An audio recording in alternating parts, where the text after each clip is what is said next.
Hello दोस्तों, तो जैसा कि पिछले एपिसोड में हमने देखा कि यहाँ पर आउटर शेक एकेडमी की वेकेशंस लग चुकी थी। साथ ही साथ मिस जावियर ने यहाँ पर अपनी क्लास को एक असाइनमेंट दे दिया था, जहाँ उनके मुताबिक अगर किसी भी डिसाइपल के पास सेकंड सोल रिंग नहीं होगी तो वो दोबारा से आउटर शेक एकेडमी नहीं आ सकता। ये बात जानते हुए यूहाओ टियानमिंग के साथ एक्सट्रीम नॉर्थ की तरफ रवाना हो जाता है, जहाँ टियानमिंग ने यूहाओ से वादा किया था कि वहाँ जाने के बाद मैं तुम्हें एक सेकंड सोल रिंग जरूर दिलाऊंगा। लेकिन यूहाओ को मालूम नहीं था कि वो सोल रिंग किसी और की नहीं बल्कि सेकंड ग्रेट किंग की होगी, जो कि बहुत ही ज्यादा खतरनाक है। यहाँ ठंड की वजह से यूहाओ की भी हालत बहुत ही ज्यादा खराब हो चुकी थी, इसलिए वो खुद को टियानमिंग के बनाए हुए एक इग्लू में छुपा लेता है, जबकि दूसरी तरफ टियानमिंग अपनी सोल पावर का इस्तेमाल करते हुए वहाँ पर मौजूद बीस्ट को भगाने की कोशिश कर रहा था।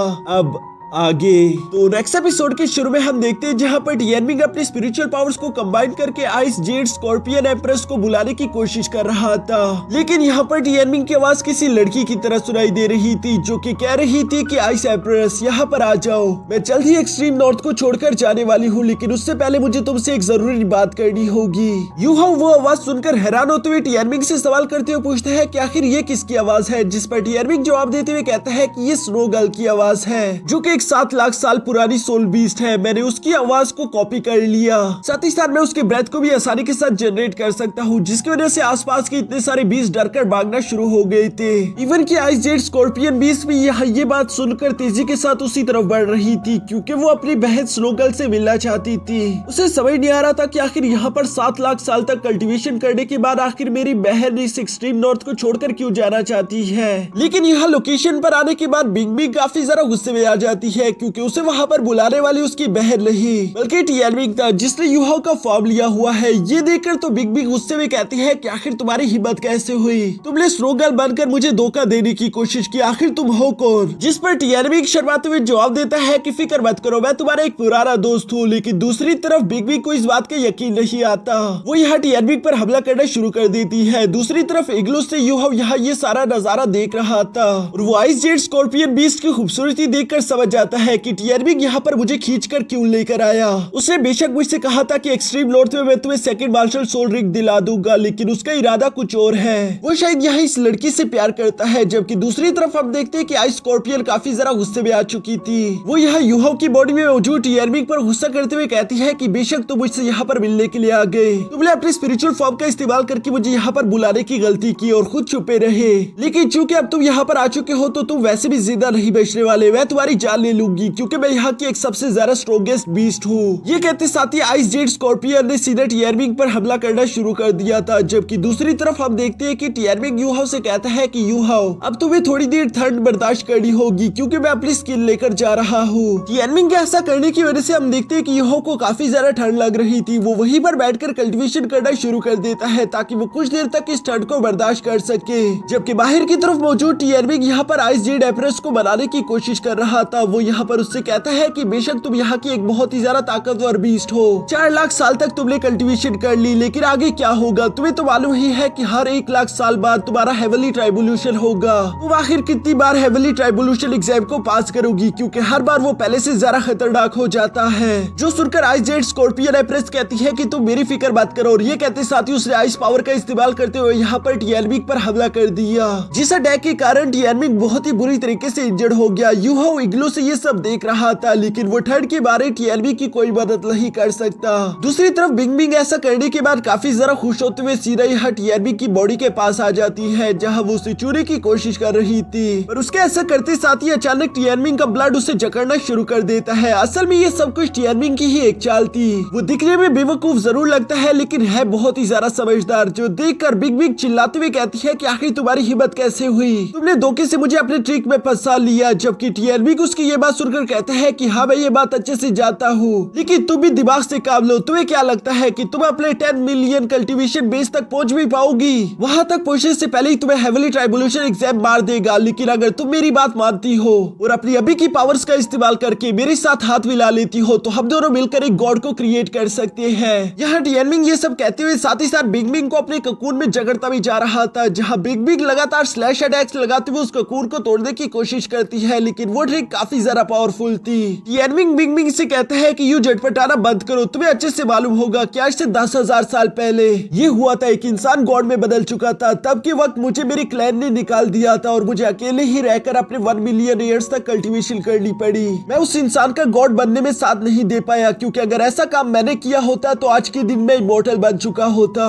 ये मौका अज़ूर बुल पाइथन और टाइटन जायंट एप ने ले लिया है। वो दोनों भी अब तांगसन के साथ पूरी तरीके से इमॉर्टल हो गए। यहाँ बिंगमिंग उसकी ये बात सुनकर हैरान होते हुए कहती है कि आखिर तुम्हारे कहने का मतलब क्या है, जिस पर टिएनमिंग जवाब देते हुए कहता है कि क्या तुम्हें मेरी बात समझ नहीं आ रही, अगर हम दोनों मिलकर एक गॉड को क्रिएट कर लेते हैं तो उसकी मदद से हम दोनों भी हमेशा हमेशा के लिए इमॉर्टल हो जाएंगे। हमें कभी भी हेवनली ट्राइब्यूलेशन एग्जाम की फिक्र नहीं रहेगी। मैं चाहता हूँ कि तुम अटैक करने में काफी जरा बेहतर हो और मेरी स्पिरिचुअल पावर का इस्तेमाल करके हम इस लड़के को गॉड बना सकते हैं। इस काम के सक्सेसफुल होने के 50% चांस है, जबकि तुम मेरे साथ रहोगी। ये भी बहुत ही कमाल की बात है। असल में दोस्तों टिएनमिंग बिग से प्यार करता है, जबकि बिग यहाँ पर टिएनमिंग की ये सारी बातें सुनकर कहती है कि फिर तुम्हें क्या वो इंसान मिल गया जो कि गॉड बनने की काबिलियत भी रखता हो। टिएनमिंग उसकी ये बात सुनकर यूहाओ को आवाज देते हुए कहता है कि यूहाओ फौरन यहाँ पर बाहर आ जाओ, जो कि ठंड से जमता हुआ सीधा उस इग्लू से बाहर गिर गया था। ये देखकर आइस स्कॉर्पियन कहती है कि क्या मजाक है, उसका तो फर्स्ट इंप्रेशन ही खराब हो चुका। जबकि दूसरी तरफ यूहाओ टिएनमिंग की तरफ आते हुए कहता है कि टिएनमिंग आखिर तुमने मुझे बताया क्यों नहीं कि तुम इस एम्प्रेस बिग से मोहब्बत करते हो। तुम्हारे साथ यहाँ पर आने में मैंने अपनी जिंदगी दाव पर लगा दी और तुमने मुझ पर इतना एतबार नहीं किया कि तुम मुझे ये सच बता सको। जो सुनकर टिएनमिंग यूहाओ को जवाब देते हुए कहता है कि नहीं, ऐसी कोई बात नहीं, मेरा जो कुछ भी था वो सब कुछ मैंने तुम्हें दे दिया। और जैसा कि मैंने तुमसे वादा किया था कि मैं तुम्हें एक सेकंड मार्शल सोल रिंग दिलाऊंगा, तो मैं बिल्कुल वही कर रहा हूँ। हाँ बेशक इसमें मुझे भी थोड़ा सा फायदा होगा, लेकिन इस बात से ज्यादा फर्क नहीं पड़ता। तुम्हें सच में लगता है कि मुझे तुम पर भरोसा नहीं है। और ये कहते हुए टिएनमिंग अपनी प्यारी प्यारी बड़ी बड़ी आंखें यूहाओ को दिखा रहा था, जिसकी वजह से यूहाओ उसकी बात मान लेता है। साथ ही साथ टिएनमिंग यूहाओ को बताता है कि आज से कई साल पहले बिंगमिंग ने मेरी जान बचाई थी। बेशक मैं चाहता हूँ कि वो भी मेरी कल्टीवेशन को चोरी करना चाहती थी, लेकिन उसने एटलीस्ट मेरी जान बचाने के लिए एक बड़े से बीस्ट को जान से मार दिया था। तभी से मैं उससे प्यार करने लगा हूँ। यूहाओ टिएनमिंग की ये सारी बातें सुनकर उसे अजीब तरीके से देख रहा था, जिस पर टिएनमिंग कहता है कि मुझे तुम्हारी सारी बातें समझ आ गई। मैं उसके साथ जबरदस्ती नहीं करना चाहता। बेशक मैं उसके साथ रहना चाहता हूँ, लेकिन साथ ही साथ मुझे उसकी फिक्र है। मैं नहीं चाहता कि वो अगले हेवनली ट्राइब्यूलेशन एग्जाम में मारी जाए। जो सुनकर बिंगमिंग यहाँ पर गुस्सा होती हुई कहती है कि उससे पहले तुम अपनी जान की फिक्र करो। और ये कहते साथ ही उसने यहाँ पर कैद में से ही यूहाओ पर हमला कर दिया, जिस हमले की वजह से वो चाहती तो यूहाओ को जान से मार देती। वो लास्ट मोमेंट पर रुकते हुए यूहाओ के बारे में कहती है कि ये लड़का तो काफी ज्यादा कमजोर है। बेशक अगर तुम्हारी बात सच भी है तब भी मुझे एक स्ट्रॉन्गर वॉरियर चाहिए होगा। जिस पर टिएनमिंग जवाब देते हुए कहता है कि अगर तुमने एक स्ट्रॉन्गर मास्टर को चूज करने की गलती की तो फ्यूजन के बाद तुम उसकी विजडम सोल रिंग नहीं बन पाओगी। और वैसे भी तुम इस लड़की को जो देख पा रही हो ये दिखने में बेशक बहुत ही ज्यादा नॉर्मल होगा, लेकिन ये बाकी लोगों से बहुत ज्यादा खास है। मुझ पर यकीन रखो, मैं भी तो इस लड़के के साथ हूँ जिसने मेरी पावर्स को जेल लिया और इसी वजह से इसकी सोल पावर कई ज्यादा बढ़ जाती है, जो कि इसे महफूज बनाएगी। अगर तुम इस लड़के को चूज करती हो तो तुम आसानी के साथ इसकी विजडम सोल रिंग बन पाओगी, जो कि तुम्हारे लिए बेहतर होगा। बिंगमिंग कुछ ज्यादा इंटरेस्टेड नहीं लग रही थी, जिस पर यूहाओ बताता है कि ये लड़का अपने स्पिरिचुअल आइस के मार्शल सोल के साथ पैदा हुआ। मेरी कल्टीवेशन की वजह से इसे बेसिक आइस एट्रीब्यूशन तो मिल गई, लेकिन अगर तुम इसके साथ खुद को कंबाइन कर लो तो फ्यूजन की वजह से ये मेरी बहुत सारी सोल पावर का इस्तेमाल करके खतरनाक से खतरनाक आइस अटैक्स कर पाएगा और तुम भी इसमें काफी ज्यादा ताकतवर हो जाओगी। अब यहाँ ये सारी बातें सुनकर आइस जेट स्कॉर्पियन कहती है कि ठीक है टिएनमिंग, तुमने जो कुछ भी कहा उसके मुताबिक ये लड़का बाकी के नॉर्मल लोगों से काफी ज्यादा ताकतवर होगा। तो अगर ये तुम्हारी प्रोटेक्शन के बगैर सिर्फ 10 मिनट तक भी मेरी पावर्स को झेल पाए, मैं इसे चूज करने के लिए तैयार हो जाऊंगी। जो सुनकर टिएनमिंग कहता है कि नहीं, 10 मिनट तो काफी ज्यादा हो जाएंगे, लेकिन ये 5 मिनट तक टिक सकता है। तभी अचानक यूहाओ बीच में आते हुए कहता है कि मुझे तुम्हारी ये शर्त मंजूर है, अगर मैं तुम्हारी इस टेस्ट में पास नहीं हो पाता तब तो वैसे भी मैं तुम्हारे यकीन को जीत नहीं सकता। जिस पर जेड आइस एम्प्रेस कहती है ठीक है, फिर चलो इस टेस्ट को शुरू किया जाए। जो कहते साथ ही हम देखते हैं कि बिंगमिंग ने यहाँ पर अपनी आइस पावर को इस्तेमाल करते हुए यूहाओ को जकड़ लिया था। साथ ही साथ वो किसी तरह की टेक्निक का इस्तेमाल करते हुए स्नोफ्लेक से लगातार यूहाओ पर हमले करते जा रही थी। यूहाओ को इस अटैक की वजह से काफी ज्यादा दर्द झेलने को मिल रहा था, क्योंकि ये अटैक्स लगातार उसके बोन्स पर हमले कर रही थी, जिसकी वजह से उसकी कई हड्डियां टूट जाती है। वो जोरों के साथ दर्द से चिल्ला रहा था, जो देखकर टिएनमिंग यहाँ पर कहता है कि रुक जाओ, मैंने तुमसे पहले ही कहा था कि यूहाओ 5 मिनट से ज्यादा नहीं टिक सकता, वो मारा जाएगा। अगर तुमने उसे मार दिया तो हमारा प्लान पूरी तरीके से नाकाम हो जाएगा। लेकिन बिंगमिंग तो ये सब सुनकर भी नहीं रुकती, जो देखकर टिएनमिंग को अब गॉड इलेक्स से ही हेल्प मांगनी पड़ी। वो कहता है कि इलेक्स तुम्हें यूहाओ को बचा रही होगा, अगर तुमने यूहाओ की मदद मत ना की तो वो मारा जाएगा, साथ ही साथ तुम भी मारे जाओगे। और दूसरी तरफ गॉड इलॉक्स की कॉन्शियस यहाँ पर टिएनमिंग से कहती है कि क्या तुम्हें युहाओ पर बिल्कुल भी भरोसा नहीं, उस पर भरोसा रखो, उसे खुद की ताकत का इस्तेमाल करते हुए इस टेस्ट को पास करना होगा। आइस जेड एम्प्रेस यानी बिंगबिंग को भी यहाँ पर गॉड इलॉक्स के बारे में सुनकर थोड़ी हैरानगी होती है, लेकिन वो फिर भी बिना रुके लगातार युहाओ पर हमले करते जा रही थी। जहाँ कुछ देर के अटैक की वजह से हम देखते हैं कि अचानक से युहाओ के दिल ने धड़कना बंद कर दिया, वो पूरी तरीके से फ्रीज हो चुका था, साथ ही साथ 10 मिनट भी पूरे हो चुके थे, जिसके बाद बिग बी कहती है कि मेरा वक्त पूरा हो गया। लेकिन दूसरी तरफ टिएनमिंग युहाओ के लिए काफी ज्यादा इमोशनल हो गया क्योंकि शायद युहाओ मर चुका है। साथ ही साथ हम युहाओ को एक अनजान सी जगह में देखते हैं जहाँ वो अपनी मॉम को देख पा रहा था। युहाओ की मॉम उसके पास आते हुए कहती है कि युहाओ तुम पहले से काफी ज्यादा ताकतवर हो चुके हो, लेकिन अभी तुम्हारा सफर कंप्लीट नहीं हुआ, यकीनन तुम एक दिन सबसे ज्यादा ताकतवर बनोगे, मुझे तुम पर पूरा यकीन है। युहाओ यहाँ पर अपनी मॉम को इतने वक्त के बाद देखकर इमोशनल हो जाता है, जबकि साथ ही साथ हम देखते हैं कि उसकी मॉम ने धीरे धीरे करके वहाँ से गायब होना शुरू कर दिया था। युहाओ भी ये देखकर इमोशनल होते हुए अपने मॉम के पीछे भागने की कोशिश करता है, जिसकी वजह से हम देखते हैं कि उसके दिल दोबारा से धड़कना शुरू हो गया था और वो खुद को अनफ्रीज कर लेता है। ये देखकर तो आइस जेड स्कॉर्पियन एम्प्रेस काफी ज्यादा हैरान हो जाती है, जबकि दूसरी तरफ टिएनमिंग खुश होते हुए कहते हैं कि युहाओ तुमने कर दिखाया, तुमने 10 नहीं बल्कि पूरे 11 मिनट तक उसके अटैक को झेल लिया। जबकि साथ ही साथ यहाँ पर बिंगबिंग युहाओ से सवाल करते हुए पूछती है कि तुम्हें मौत से डर नहीं लगता। युहाओ से जवाब देने के लिए अपनी जगह पर खड़ा होते हुए कहता है कि मेरे बचपन का एक्सपीरियंस मेरे मौत से भी ज्यादा बुरा था, मैं वो बेइज्जती दोबारा बर्दाश्त नहीं कर सकता, बेशक उसके लिए मुझे 100 बार मरना पड़े, मुझे कोई अफसोस नहीं होगा। जो सुनकर बिंगबिंग युहाओ से कहती है कि तुमने अभी जो कुछ कहा उम्मीद है कि तुम फ्यूचर में इसी बात पर कायम रहोगे। जो सुनकर तो टिएनमिंग खुश होते हुए कहता है कि बिंगबिंग मतलब तुमने हमारा साथ देने के लिए हाँ कर दी। बिंगबिंग भी यहाँ पर एक्टिंग करते हुए कहती है कि मैं तुम्हें मौका नहीं बल्कि युहाओ को मौका दे रही हूँ, और वैसे भी मेरे पास रास्ता क्या है, क्या तुम देख नहीं पा रहे कि तुमने मुझे यहाँ पर ट्रैप करके रखा हुआ है, उसके बाद भी तुम मेरी मर्जी मुझसे पूछ रहे हो। अगर मैं तुम्हारी बात ना भी मानूं तब भी तुम लोग चाहो तो आसानी के साथ मुझे अपना सोल रिंग बना पाओगे। जो सुनकर टिएनमिंग उसे अपने ककून की ट्रैप से आजाद करते हुए कहते हैं कि बिंगबिंग तुम मुझ पर भरोसा रखो, मैं तुम्हें यकीन दिलाता हूँ कि तुम्हें अपनी इस फैसले पर बिल्कुल भी पछतावा नहीं होगा।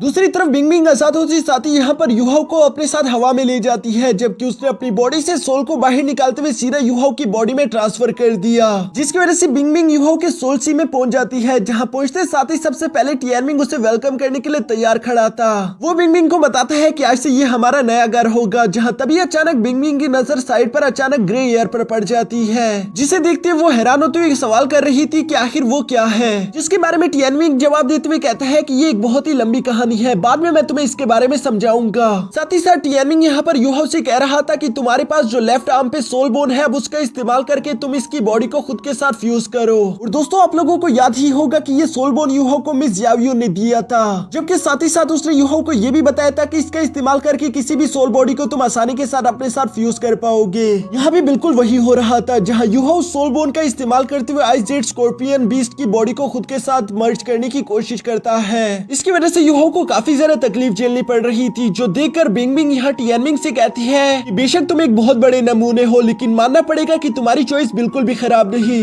वैसे तो बिंगबिंग काफी ज्यादा एटीट्यूड वाली लड़की है, लेकिन वो ना चाहते हुए भी यहाँ पर युहाओ की तारीफ कर रही थी। दूसरी तरफ बाहर हम देखते हैं कि फ्यूजन धीरे धीरे करके कंप्लीट होता जा रहा था। युहाओ की कमर पर स्कॉर्पियन डंग आ जाता है, जबकि उसकी सोल सी में आइस जेड स्कॉर्पियन बीस्ट का भी मार्शल सोल बन जाता है। इस फ्यूजन प्रोसेस ने वहाँ पर कई सारे स्कॉर्पियन बीस्ट को समन कर लिया था, क्योंकि उन्हें लग रहा था कि शायद उनकी महारानी किसी खतरे में होगी। लेकिन यहाँ पहुंचने के बाद उन बीस्ट को वहाँ पर अचानक ही एक तेज लाइट चमकने को मिलती है, यानी कि युहाओ की फ्यूजन कंप्लीट हो चुकी थी। और यहाँ युहाओ के स्कॉर्पियन फ्यूजन को देखकर वहाँ पर मौजूद सारे के सारे स्कॉर्पियन बीस्ट फौरन उसके सामने झुक गए थे, जैसे कि अब युहाओ उनका न्यू किंग बन चुका हो। दूसरी तरफ हम देखते हैं कि युहाओ की स्पिरिचुअल आइज भी चेंज हो चुकी, जो कि ग्रीन कलर की दिख रही थी। साथ ही साथ उसके माथे पर एक स्कॉर्पियन का भी निशान आ चुका था। साथ ही साथ युहाओ अपने मन में खुश होते हुए कहते हैं कि आखिरकार हम लोगों का ये फ्यूजन सक्सेसफुली कंप्लीट हो गया, जिसके साथ ही हम लोगों का ये एपिसोड यहीं पर खत्म हो जाता है। की शुरुआत बिल्कुल उसी सीन से शुरू होती है, जहाँ मर्जिंग प्रोसेस के कंप्लीट होने के बाद हम देखते हैं कि युहाओ को एक स्कॉर्पियन बीस्ट की मार्शल सोल मिल चुकी थी, जबकि टिएनमिंग यहाँ पर युहाओ को बताता है कि स्कॉर्पियन एम्प्रेस 3,90,000 साल पुरानी एक सोल बीस्ट थी, लेकिन मेरी ताकत की वजह से अब वो 4 लाख साल की बन चुकी है। यानी कि उसकी वजह से तुम्हें जो सोल रिंग मिली है वो कोई 3 लाख साल पुरानी सोल रिंग नहीं बल्कि 4 लाख साल पुरानी सोल रिंग होगी। जो देखकर तो युहाओ काफी जरा खुश हो गया था। वो अपने सोल सी में आकर टिएनमिंग का शुक्रिया अदा करता है, जिस पर टिएनमिंग भी उससे कहता है कि कोई बात नहीं। तभी अचानक हम देखते हैं कि यहाँ पर आइस स्कॉर्पियन एम्प्रेस यूहो के सामने आ चुकी थी, जहाँ वो यूहो से कहती है कि तुम्हारे सोल सी में आने की वजह से मैंने तुम्हारी काफी सारी सोल पावर एब्सॉर्ब कर ली, जिसकी वजह से अभी के लिए तुम काफी ज्यादा कमजोर हो गए होंगे। लेकिन चूंकि अब मैं तुम्हारी सोल का हिस्सा बन चुकी हूँ तो इसलिए तुम मेरी भी एबिलिटीज का इस्तेमाल कर सकते हो। अब कान खोलकर सुनना, मैं तुम्हें अपने 4 स्किल्स के बारे में बताने जा रही हूँ जिनको तुम अच्छे से यूज कर पाओगे।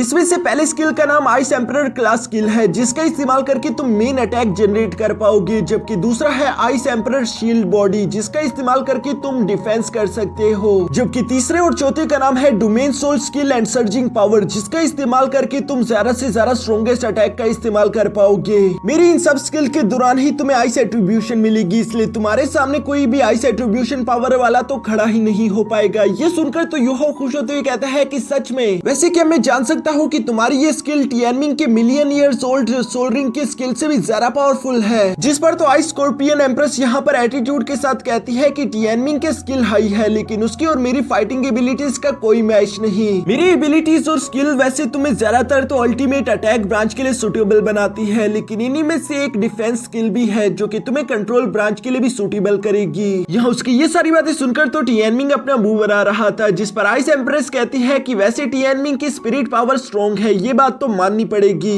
टियानमिंग तो उसके मुंह से अपनी तारीफ सुनकर काफी खुश हो गया था, जबकि दूसरी तरफ आइस स्कॉर्पियन एम्प्रेस वहां से सोने के लिए रवाना हो गई थी, जबकि साथ ही साथ वो यहाँ पर टियानमिंग से कहती है कि उसे मेरे स्किल्स के बारे में अच्छे से समझा देना, क्योंकि यूहो तुम्हें मेरे स्किल्स सोच समझकर ही इस्तेमाल करनी चाहिए, वो काफी ज्यादा पावरफुल है। यहाँ यूहो आइस स्कॉर्पियन एम्प्रेस की बातें सुनकर काफी ज्यादा खुश हो रहा था। वो टियानमिंग से कहता है कि मैं तो कुछ ज्यादा ही लकी हूँ, क्योंकि मेरे सोल सी में एक आइस जेड स्कॉर्पियन बीस्ट है, जबकि दूसरी तरफ टियानमिंग तुम और तीसरी तरफ गॉड एलेक्स। अब तो ऐसा लगता है जैसे कि मुझे कोई भी नहीं हरा पाएगा। जो सुनकर टियानमिंग यहाँ पर यूहो के आसपास घूमते हुए कहता है कि नहीं, शायद तुम एक बात भूल गए, अभी भी तुम्हारा असाइनमेंट कंप्लीट नहीं हुआ, क्योंकि तुम्हारी टीचर ने तुमसे 2 सोल रिंग मांगी थी। तुम्हारे पास बेशक इस वक्त 3 मार्शल सोल तो है, जिन सब मार्शल सोल के बीच एक सोल रिंग भी है, लेकिन तुम्हें एक दूसरी सोल रिंग की जरूरत पड़ेगी। यूहो टियानमिंग की ये बात सुनकर कहता है कि हाँ, तुमने बिल्कुल सही कहा। मिस यावी ने कहा था कि अगर मेरे पास सेकंड सोल रिंग ना हुई तो मैं वापस शेक एकेडमी नहीं जा पाऊंगा। अभी मेरे पास दूसरी मार्शल सोल तो आ गई है, लेकिन सबके सब मार्शल सोल में मेरी एक ही सोल रिंग है। टियानमिंग यूहो की ये बात सुनकर अचानक यहाँ यूहो के पास आते हुए कहता है कि वैसे मैं आसपास एक बीच को महसूस कर पा रहा हूँ, जिसकी एट्रीब्यूशन तुम्हारी स्पिरिट के साथ मैच होती है, तो मुझे लगता है कि उसकी सोल रिंग तुम्हें हासिल करनी चाहिए। और ये कहने के बाद वो दोनों ही यहाँ बाहर उस बीस्ट के सामने आ गए थे, जो कि एक बड़ा सा व्हाइट टाइगर बीस्ट था और उसकी कल्टीवेशन काफी ज्यादा हाई थी। यूहो तो उस बीस्ट को देखकर हैरान हो जाता है। इसके बाद सीन शिफ्ट कर यहाँ दोबारा से आउटर शेक एकेडमी आ गया था, जहाँ छुट्टियां खत्म हो चुकी थी। हम देखते हैं कि वांगडंग तो काफी ज्यादा तेजी के साथ अपने साइकिल पर वापस आ रहा था, साथ ही वो खुद के साथ बड़बड़ा रहा था कि मुझे मिस यावी ने वापस जल्दी आने के लिए कहा था, लेकिन ऑलरेडी मैं एक दिन लेट हो चुका हूँ। ये कहते हुए वांगडंग तेजी के साथ अपनी साइकिल चलाते हुए आखिरकार अपने रूम तक पहुंच जाता है, जहाँ वो एक्साइटमेंट के साथ अपना रूम खोलते हुए कहता है कि यूहो, मैं वापस आ गया।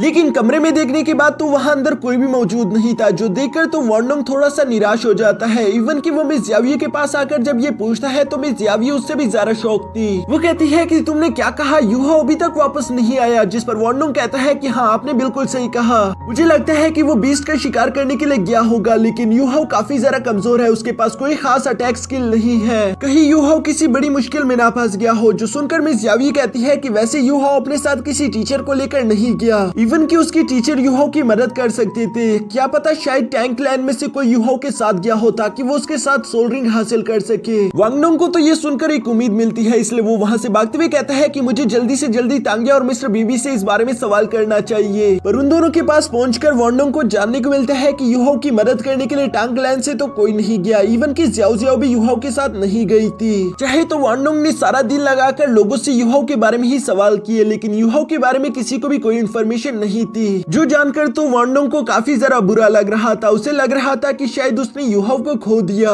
वो अकेला उदास होते हुए झील के किनारे बैठकर यही कह रहा था कि यूहो, आखिर तुमने ऐसा क्यों किया, तुम अकेले सोल हंटिंग के लिए क्यों गए। इसी उदासी के साथ धीरे धीरे वांगडंग अपने रूम की तरफ आ जाता है, जहाँ दरवाजे के सामने उसे यूहो के साथ अपनी पहली मुलाकात के बारे में ही याद आ रहा था। वांगडंग को बिल्कुल भी अंदाजा नहीं था कि वो किसी दिन यूहो को इतना ज्यादा मिस करेगा। तभी अचानक उसे अपने रूम में कुछ हलचल सुनाई देती है, जो सुनकर तो वो खुश होते हुए फौरन तेजी के साथ दरवाजा खोलता है। वांगडंग को लग रहा था कि शायद यूहो अंदर मौजूद होगा, लेकिन असल में वो कुछ और नहीं बल्कि टेबल से गिरा हुआ एक एप्पल था, जिस पर तो वांगडंग एक बार फिर से उदास होते हुए यूं ही निराश होता हुआ नीचे की तरफ बैठ गया था। उसे यूहो की बहुत बहुत ही ज्यादा फिक्र हो रही थी। साथ वो बहुत ही ज्यादा इमोशनल फील कर रहा था। पूरी रात यूं ही जागकर वो यूहो का इंतजार करता है, जबकि दूसरी सुबह हम देखते हैं कि यूहो तेजी के साथ रूम में इंटर हुआ। यूहो जानता था कि ऑलरेडी उसने काफी देर कर दी, इसलिए वो जल्दबाजी के साथ पैकिंग कर रहा था ताकि वो जल्द से जल्द क्लास तक पहुंच सके। वॉर्नोंग को तो अपनी आंखों पर यकीन ही नहीं हो रहा कि वो अपने सामने देख क्या रहा है, जबकि तभी अचानक हम देखते हैं कि सेब की वजह से यूहो स्लिप होता है, फौरन यहाँ वॉर्नोंग के सामने आ गिरा, जिसे देखकर यूहो कहता है कि गुड मॉर्निंग। लेकिन दूसरी तरफ वॉर्नोंग का तो मॉर्निंग बिल्कुल भी गुड नहीं था। वो गुस्से के साथ यह यूहो को पंच करते हुए कहता है कि बेवकूफ, आखिर तुम कहाँ पर रह गई थी? क्या तुम्हें मालूम भी है कि तुम्हारी वजह से मुझे कितनी फिक्र हुई? यूहो बेचारा तो समझ नहीं पाता कि आखिर वॉर्नोंग इतना इमोशनल क्यों हो चुका है, जबकि दूसरी तरफ वॉर्नोंग रोते हुए कहता है कि मुझे डर लग रहा था कि कहीं तुम्हें कोई सोल बीस्ट खा ना गया हो। तुमने आखिर हमसे झूठ क्यों बोला था कि तुम एक टीचर के साथ जा रहे हो?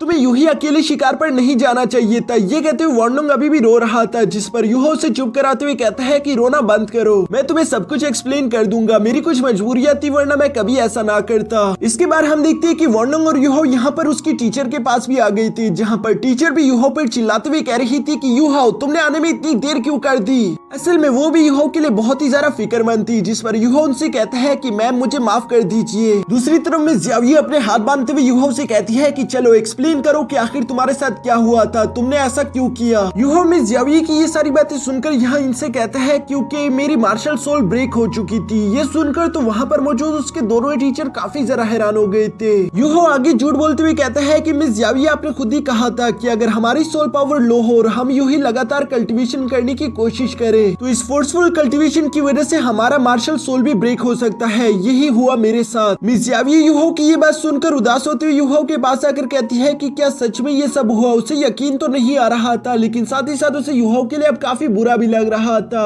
यूहो भी यहाँ पर ये सब झूठ बोलकर कुछ ज्यादा खुश नहीं था, इसलिए वो टियानमिंग से कहता है कि तुम्हारी लिखी हुई ये बातें कुछ ज्यादा नहीं हो रही, जिस पर टियानमिंग यूहो पर भड़कते हुए कहता है कि अगर तुम मेरी बात नहीं मानना चाहते और सच ही कहना चाहते हो तो कह डालो। मैं तुम्हें इस बात की गारंटी देता हूँ कि तुम्हारा सच इन्हें बिल्कुल भी हजम नहीं होगा। ये बात तो शायद ही हजम हो भी जाए। यूहो टियानमिंग की ये सारी बातें सुनकर मजबूरन अपना झूठ आगे की तरफ कंटिन्यू करना शुरू कर देता है, जहाँ वो मिस ज़ियावी से कहता है कि मिस ज़ियावी मुझे माफ कर देना, मैंने पहले आप लोगों को नहीं बताया था, लेकिन पूरे एकेडमिक ईयर के दौरान ही मुझे ऐसा महसूस हो रहा था जैसे कि धीरे धीरे मेरी मार्शल सोल ब्रेक हो रही हो। आखिर तक आते आते ये एहसास और भी ज्यादा हो चुका था और एक दिन तो मेरी मार्शल सोल पूरी तरीके से ब्रेक हो गई, यानी कि मैं कभी भी एक डिवाइन सोल मास्टर नहीं बन पाऊंगा। आपने खुद ही कहा था कि टूटी हुई मार्शल सोल कभी भी ठीक नहीं हो सकती। इस बात ने मुझे काफी निराश कर दिया, इसलिए मैं यहाँ से दूर चले जाना चाहता था। ज़ियाओ यूहो की ये बात सुनकर कहती है कि अच्छा और उसके बाद क्या हुआ? जिस पर यूहो आगे बताता है कि फिर मैं अपनी एकेडमी छोड़कर नॉर्थ की तरफ ही सीधा सीधा बढ़ता रहा। उस तरफ जाने का मेरा कोई खास मकसद नहीं था, लेकिन आगे की तरफ बढ़ते हुए धीरे धीरे सर्दी बढ़ती जा रही थी। मैं उस सर्दी से पूरी तरीके से जम चुका था। मुझे धीरे धीरे नींद भी आ रही थी। ऐसा लग रहा था जैसे कि आज के दिन अगर मैं यहाँ पर सो गया तो मैं कभी दोबारा नहीं उठ पाऊंगा, पर मजबूरन थकन के मारे मैं वहीं पर बेहोश हो गया। वॉर्नोंग को यूहो की ये सारी बातें सुनकर उसके लिए काफी बुरा महसूस हो रहा था, लेकिन तभी अचानक यूहो अपनी कहानी में ट्विस्ट लाते हुए कहता है पर जब मैं जैसे ही नींद से उठा अचानक मुझे महसूस हुआ जैसे कि मेरी मार्शल सोल पूरी तरीके से ठीक हो चुकी है। ब्रोकन होने का तो कोई भी नामोनिशान नहीं मिल रहा था। ये सुनकर तो सब लोग ही शॉक हो गए थे, जबकि साथ ही साथ यूहो बताता है कि जागने के बाद पता नहीं मैं महसूस कर पा रहा था कि मेरी बॉडी पहले से काफी ताकतवर हो गई। मेरी बॉडी के पास वही पास में एक बहुत बड़ा ग्रीन जायंट स्कॉर्पियन बीस्ट भी मरा हुआ था, जिसकी पावर को अभी भी मैं अपनी बॉडी में महसूस कर पा रहा हूँ। इस बात ने तो अब सब लोगों को एक और बड़ा झटका दे दिया था, जबकि यूहो वहाँ पर बताता है कि शायद मैंने उस स्कॉर्पियन बीस्ट की पावर को अपनी ही बॉडी में एब्सॉर्ब कर लिया था। ये सुनकर यूहो वहाँ पर अपने आइस एट्रीब्यूट की पावर थोड़ी सी एक्टिवेट कर देता है, जिसकी वजह से सब लोगों को ही टर्न लग रही थी। जबकि वॉर्नोंग यूहो से सवाल करते हुए पूछता है कि इसका मतलब अब तुम्हारे पास एक सेकंड सोल रिंग आ गई है। और यहाँ पर ये बात सच थी, क्योंकि यूहो उन्हें शो करता है कि अब यूहो के पास एक 1000 साल वाली पुरानी सोल रिंग है। साथ ही यहाँ यूहो के पास एक स्कॉर्पियन बीस्ट भी समन हो गया था, जिसके बारे में यूहो कहता है कि अब ये मेरी सेकंड मार्शल सोल है।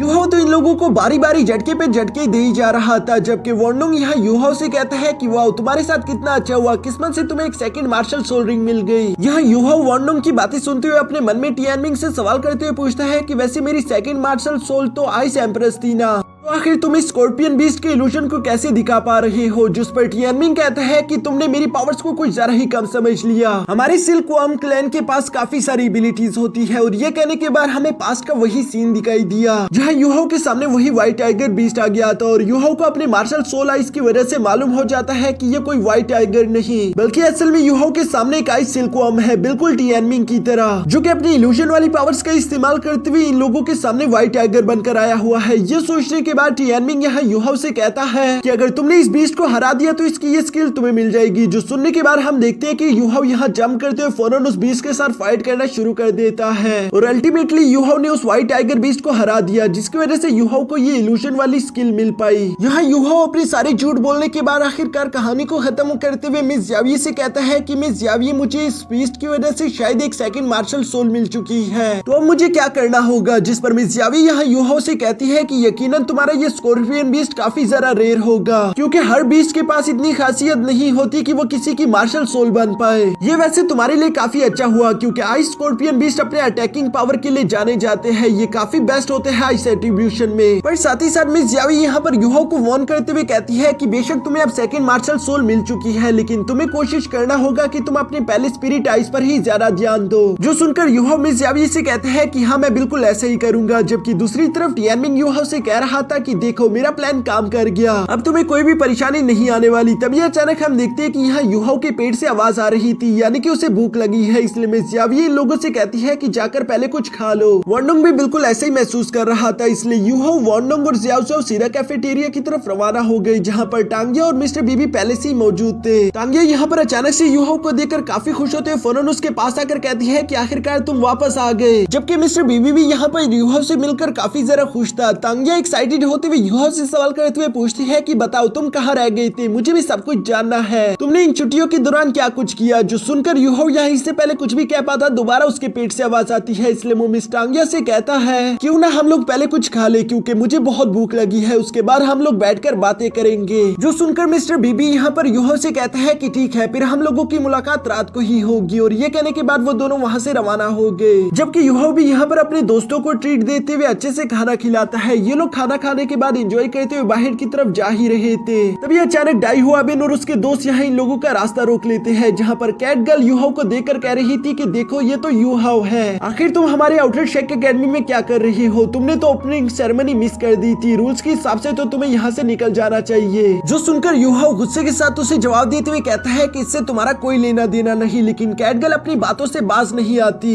वो कहती है कि हम आउटर शेक एकेडमी का हिस्सा है और हमें ही यहाँ के रूल्स की हिफाजत करनी होगी। डाई हुआबिन भी यहाँ पर कहता है कि मिस ज़ाविये हमेशा कहती रहती है कि वो हमेशा इंसाफ करती है, लेकिन मुझे देखकर लग तो नहीं रहा। यहाँ वॉन्डोंग को ये सब सुनकर बिल्कुल भी अच्छा नहीं लग रहा था कि वो सब लोग मिलकर यूहो की बेइज्जती कर रहे हैं, इसलिए हम देखते हैं कि वॉन्डोंग ने भी यहाँ पर डाई हुआबिन की बेइज्जती कर दी थी, जिस बात से तो डाई हुआबिन गुस्सा होकर फौरन अपने सोल बीस्ट को एक्टिवेट करते हुए यहाँ वॉन्डोंग पर हमला करने पहुंच गया था। वॉन्डोंग अपने विंग्स एक्टिवेट करते हुए उससे खुद को बचाने की कोशिश करता है। इन दोनों की फाइट होता हुआ देखकर बीच में ज़ियाओ ज़ियाओ भी अपने कैलिड्रोन्स का इस्तेमाल करते हुए डाई हुआबिन को रोकने की कोशिश करती है, लेकिन डाई हुआबिन तो पहले से काफी ज्यादा ताकतवर हो चुका है, क्योंकि उसके अटैक की वजह से हम देखते हैं कि ज़ियाओ ज़ियाओ के कैलिड्रोन्स में ही निशान पड़ना शुरू हो गए थे, जो देखकर तो डाई हुआबिन के दोस्त काफी खुश हो गए। जबकि दूसरी तरफ यूहो अपने मन में कह रहा था कि डाई हुआबिन ने इन छुट्टियों के दौरान काफी प्रैक्टिस की होगी, क्योंकि ये पिछली दफा से काफी ज्यादा ताकतवर हो चुका है। तभी दूसरी तरफ हम डाई हुआबिन को देखते हैं, जो कि यहाँ पर यूहो की ताकत देखना चाहता था। वो अपने मन में यही सोच रहा था कि यूहो ने भी इम्प्रूव किया होगा या नहीं, इसलिए वो फौरन एक कैलिड्रोन उठाते हुए सीधा यूहो पर थ्रो कर देता है ताकि वो यूहो की एबिलिटीज को देख सके। हम देखते हैं कि यूहो बिना अपनी किसी पावर का इस्तेमाल करते हुए सिर्फ हाथों की मदद से ही उस कैलिड्रोन को आसानी के साथ रोककर मिटा चुका, जिस बात को तो देखकर किसी को भी अपनी आंखों पर यकीन नहीं आ रही थी कि आखिर यूहो की फिजिकल स्ट्रेंथ इतनी ज्यादा कैसे बढ़ चुकी। ज़ियाओ ज़ियाओ अपने मन में कह रही थी कि शायद यूहो की ये फिजिकल स्ट्रेंथ उसकी सेकंड मार्शल सोल की वजह से बढ़ गई है, जबकि डाई हुआबिन ये सब देखकर खुश होते हुए कह रहा था कि बहुत अच्छे, अब तो हम दोनों के दरमियान जंग करने का मजा आएगा। और इसी के साथ हमारा ये एपिसोड यहीं पर खत्म हो जाता है।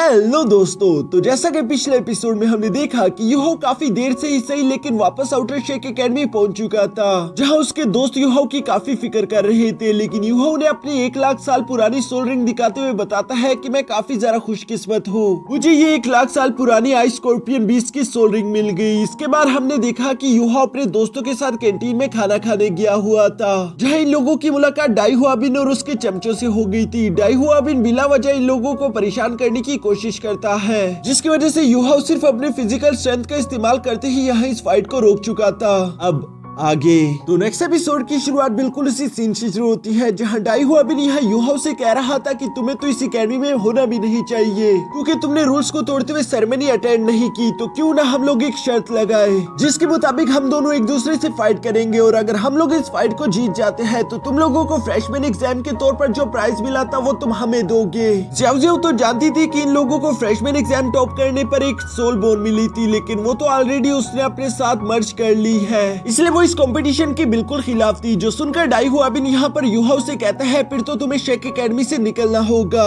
यूहो यहाँ पर खड़ा होकर अभी सोच रहा था कि वो क्या करे, तभी अचानक उसे खिड़की से बाहर मिस ज़ियाओ दिख जाती है। वो समझ गया था कि टीचर जल्द ही यहाँ पर आने वाली है, इसलिए वो आगे की तरफ बढ़ते हुए डाई हुआबिन से कहता है कि हम लोगों को फ्रेशमैन एग्जाम टॉप करने पर एक सोल बोन मिली थी, लेकिन वो soul bone already Xiao Xiao के साथ मर्ज हो गई, इसलिए हम वो तुम्हें नहीं दे सकते। जिस पर डाई हुआबिन कहता है कि तुम लोग फिर मुझे ज़ियाओ ज़ियाओ का पैर ही काट कर दे देना, अगर मैं तुमसे फाइट में हार जाऊं तो तुम बदले में हमारे भी एक पैर काट सकते हो, मुझे उससे कोई एतराज नहीं। तभी अचानक हम देखते हैं कि पीछे से मिस ज़ियाओ यहाँ पर आ गई। वो गुस्से के साथ कहती है कि डाई हुआबिन आखिर तुम्हारी हिम्मत कैसे हुई, तुम इस तरह की बातें कैसे कर सकते हो। साथ ही मिस ज़ियाओ यहाँ पर यूहो से भी सवाल करते हुए पूछती है कि आखिर तुम लोग यहाँ पर क्या कर रहे हो, तुम लोग क्लास में क्यों नहीं आए। जिस पर यूहो बताता है कि हम तो क्लास की तरफ जाने ही वाले थे, लेकिन डाई हुआबिन और उसके साथियों ने हमें बीच में ही रोक दिया। ये लोग हमसे बिला वजह फाइट लेना चाहती थी, इसलिए हम लोग भी मजबूर हो गए, हमें माफ कर देना। मिस ज़ियाओ यहाँ पर यूहो की ये बातें सुनकर डाई हुआबिन और उसके साथियों से कहती है कि तुम लोगों ने गलती की, इसलिए तुम लोगों को माफी मांगनी चाहिए।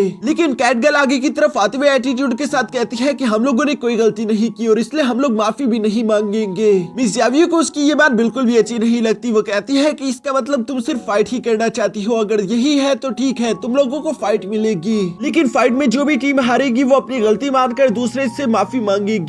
जिस पर कैटगर्ल कहती है कि माफी मांगना बहुत कम होगा, उसे दूसरी टीम के सामने झुकना चाहिए। वांग डोंग भी इस बात से बिल्कुल एग्री करता था। वो कहता है ठीक है, फिर तुम लोग झुकने के लिए तैयार रहना। तभी मिस ज़ियाओ यहाँ पर इन लोगों पर गुस्सा करते हुए कहती है कि अब बिला वजह यहाँ पर टाइम पास करना बंद करो, क्लास का वक्त हो चुका है, तो फौरन क्लास में पहुंचो। जो सुनकर ये दोनों टीम ही अपनी अपनी क्लासेस की तरफ रवाना हो गई। जिसके बाद सीन शिफ्ट होकर दूसरी तरफ डीन यान के ऑफिस पर आ गया था, जहाँ वाइस डीन भी डीन यान से मिलने के लिए आए हुए थे। मास्टर यान यहाँ पर वाइस डीन से कहते हैं कि बताओ आखिर तुम यहाँ पर कैसे आए। जिस पर वाइस डीन जवाब देते हुए कहता है कि याद है कंपटीशन के दौरान हम दोनों ने एक दूसरे से शर्त लगाई थी और मैं तुमसे शर्त जीत गया था। जो सुनकर मास्टर यान एक्टिंग करते हुए कहते हैं कि मुझे तो ऐसा कुछ भी याद नहीं। ये सुनकर तो वाइस डीन को काफी गुस्सा आ गया। वो यहाँ पर एक छोटे से सोल गाइडेंस क्रैब को एक्टिवेट करते हुए कहते हैं कि तुम इस तरह की बातें नहीं कर सकती, तुमने मुझे शर्त लगाई थी जिसे जीतने की वजह से अब मैं तुम्हारे मार्शल सोल ब्रांच से किसी भी एक डिसाइपल को ले सकता हूँ। ये सुनकर मास्टर यान कहते हैं कि अच्छा मुझे याद है, तो बताओ आखिर वो कौन सा डिसाइपल है जिसे तुम लेना चाहते हो, लेकिन याद रखना तुम यहाँ के किसी कोर डिसाइपल को नहीं ले सकते। मास्टर यान यहाँ पर ये सब कह रही थी, जबकि दूसरी तरफ वाइस डीन का वो छोटा सा क्रैब आसपास गोल्डन कॉइन्स को ढूंढ रहा था।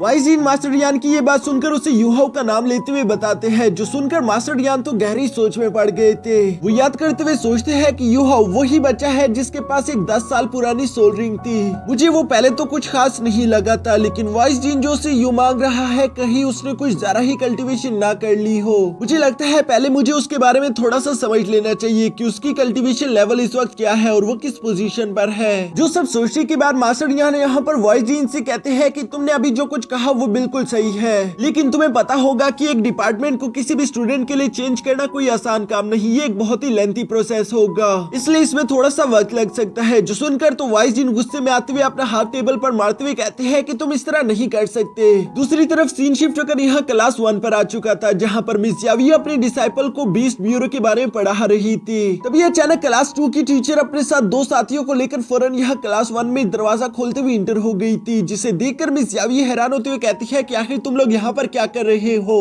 ये सुनकर क्लास 2 की टीचर के साथ आए हुए बाकी के 2 साथियों में से एक आदमी बताता है कि हम लोग यहाँ पर एक डिसाइपल जिसका नाम हु यू हाउ है उसे लेने के लिए आए थे, क्योंकि हमें किसी की रिपोर्ट से मालूम हुआ कि उसने ओपनिंग सेरेमनी अटेंड नहीं की। और आपको तो मालूम होगा कि शेक एकेडमी के रूल्स के हिसाब से हर किसी को ये रूल मानना होगा, वो ओपनिंग सेरेमनी हर हाल में अटेंड करेगा। क्लास 2 की टीचर भी यही सब बकवास करते हुए काफी ज्यादा खुश हो रही थी। वो आगे की तरफ जाते हुए यूहाओ से कहती है कि चलो बे यूहाओ बाहर निकल आओ, क्योंकि रूल्स के हिसाब से मुझे नहीं लगता कि मिस यावी तुम्हें बचाने के लिए कुछ भी कर सकती है, वरना उसकी जॉब चली जाएगी। तुम इतने भी ज्यादा इंपॉर्टेंट नहीं हो, तो बाहर निकल आओ, ताकि मेरे ये दोनों साथी तुम्हें शेक एकेडमी से बाहर तक छोड़ आए। यूहाओ और वॉन्डोंग को उसकी ये सारी बातें सुनकर काफी ज्यादा गुस्सा आ रहा था, लेकिन फिर भी यूहाओ मजबूर होते हुए खड़ा होकर आगे की तरफ आना शुरू कर देता है। जबकि क्लास 2 की टीचर यहाँ पर यूहाओ से कह रही थी कि वैसे तुम मंडे को करके आ रहे थे, अब तुम्हारी फेवरेट टीचर को मजबूरन अपने फेवरेट स्टूडेंट को खोना होगा। यहाँ मिस यावी यूहाओ से कहती है कि तुम्हें खड़े होकर यहाँ आने की कोई जरूरत नहीं, लेकिन यूहाओ तब तक वहाँ तक आ चुका था।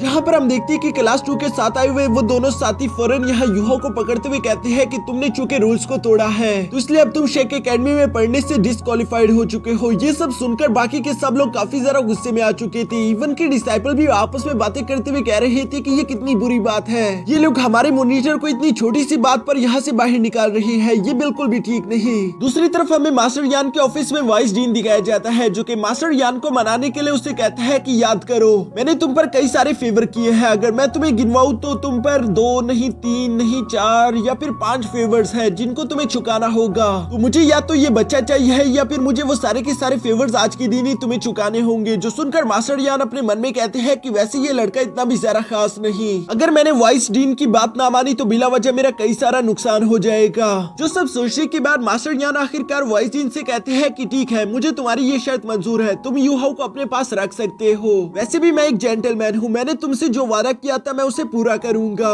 यहाँ उनकी ये कहते साथ ही सीन शिफ्ट होकर दोबारा से क्लास 1 पर आ गया था, जहाँ पर हम देखते हैं कि मास्टर फान और केटाओ यहाँ क्लास 1 का दरवाजा खोलते हुए फौरन इंटर हो गए थे। मास्टर फान यूहाओ को यहाँ पर आजाद करवाते हुए फौरन केटाओ से एक बैच लेते हुए यूहाओ के कंधे पर लगा चुके, जिसे देखकर तो आसपास के सारे लोग ही हैरान हो जाते हैं। साथ ही मास्टर फान यहाँ पर सब लोगों को बताता है कि यूहाओ ने हमारे सोल गाइडेंस डिपार्टमेंट में एक हिस्ट्री क्रिएट कर दी। वो सिर्फ 8 महीने की ट्रेनिंग के बाद ही लेवल 2 का सोल गाइडेंस मास्टर बन चुका है, जो कि आज तक हिस्ट्री में कोई भी नहीं कर पाया। ये सुनकर तो वहाँ पर मौजूद सारे के सारे लोग ही काफी ज्यादा शॉक हो गए थे, उन्हें तो यकीन ही नहीं आ रहा था। जबकि दूसरी तरफ क्लास 2 की टीचर यहाँ पर मास्टर फान की तरफ आते हुए कहती है कि तुम ये मजाक करना बंद करो, यूहाओ ने यहाँ शेक एकेडमी के रूल्स तोड़े हैं, उसने ओपनिंग सेरेमनी अटेंड नहीं की, इसलिए उसे यहाँ से जाना होगा। जिस पर मास्टर फान कहते हैं कि अब से यूहाओ मेरा डिसाइपल है और वो मेरी वजह से ही लेट आया, इसलिए इसका जो भी अंजाम होगा वो मुझे भुगतना है। लेकिन क्लास 2 की टीचर को तो लग रहा था कि शायद मास्टर फान झूठ कह रहा होगा। वो उस पर यकीन ना करते हुए कहती है कि तुम ये सब सिर्फ यूहाओ को बचाने के लिए कह रहे हो।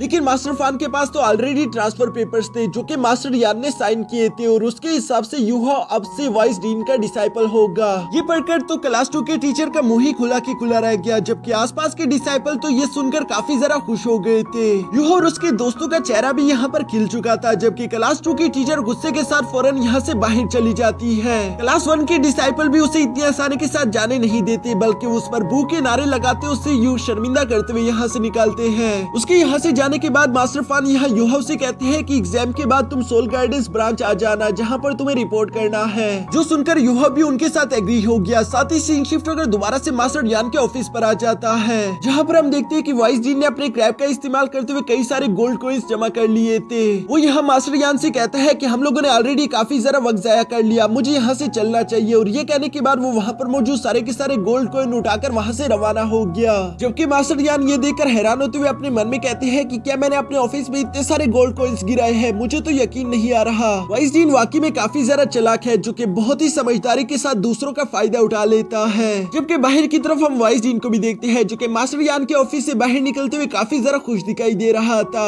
वो मुस्कुराते हुए कहते हैं कि डीन यान, वैसे तो तुम काफी ज्यादा समझदार हो, लेकिन मुझे यकीन नहीं आता कि तुमने यूहाओ को समझने में इतनी बड़ी गलती कर दी। यूहाओ वो इकलौता वॉरियर है जो कि सिर्फ 8 महीने में एक लेवल 2 का सोल गाइडेंस मास्टर बन पाया। उसे हासिल करके तो यकीनन मेरी किस्मत चमक गई। इसी तरह से खुश होते हुए वाइस डीन वहाँ से रवाना हो जाता जाता है। इसके बाद नेक्स्ट डे हमें मास्टर यान का ऑफिस दिखाया जाता है, जहाँ मास्टर यान को आखिरकार यूहाओ की रियलिटी के बारे में मालूम हो चुका था। ये जानकर तो मास्टर यान भी काफी जरा हैरान हो गए कि यूहाओ ने सिर्फ 8 महीनों में ही लेवल 2 के सोल गाइडेंस लेवल को अचीव कर लिया। वो यहाँ अपने साथियों से कहते हैं कि शायद मैंने यूहाओ को कम समझते हुए उसे देखकर बड़ी गलती कर दी, जिस पर मास्टर यान के साथी उनसे कहते हैं फिर तो हमें यूहाओ को वापस लाने का कोई ना कोई तरीका ढूंढना होगा। जो सुनकर मास्टर यान भी यहाँ गहरी सोच में पड़ गई थी। इसके बाद हम लोगों को आखिरकार यहाँ अरीना फंक्शन दिखाया जाता है, जहाँ सारे के सारे डिसाइपल एक न्यू टेस्ट देने के लिए तैयार होकर यहाँ अरीना में पहुंच जाते हैं। वो अरीना भी थोड़ा सा अजीब था क्योंकि वो इन लोगों को गहराई की तरफ लेकर जा रहा था, जिसके बारे में यूहाओ तो थोड़ा सा हैरान हो जाता है।